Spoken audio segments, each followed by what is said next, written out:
আসেন আজকে অঙ্গীকার করি রসুলের একটা আদর্শ মানি।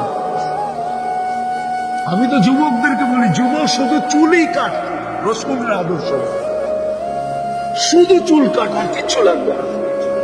আল্লাহ রসুল বলছে এক জমানা আসবে, মন আহইয়া সুন্নতি ইনদা ফাসাদি উম্মতি ফালাহু আজরু মিয়াতু শহীদ। 100 শহীদের মালা তোর গলায় লাগবে। শুধু একটা আদর্শ চলে আজকে অঙ্গীকার করি, তওবা করার পরে নামাজ ছাড়বো না। পারবেন? হ্যাঁ, সাথে আরেকটা যোগ করতে পারবেন?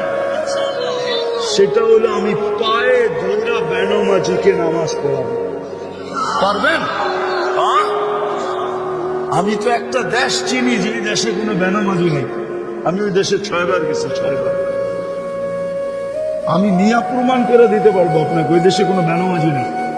প্রেসিডেন্ট 5 ওয়াক্ত নামাজ, স্পিকার 5 ওয়াক্ত নামাজ, সেনা প্রধান 5 ওয়াক্ত নামাজ। আমি প্রমাণ করছি 6 বার। ঠিক নামাজের সময় যে উঠছি, প্রেসিডেন্ট বসে আগে নামাজ পড়ে কথা হবে, আগে নামাজ পড়ে নেই। কোনো বেনামাজি নেই।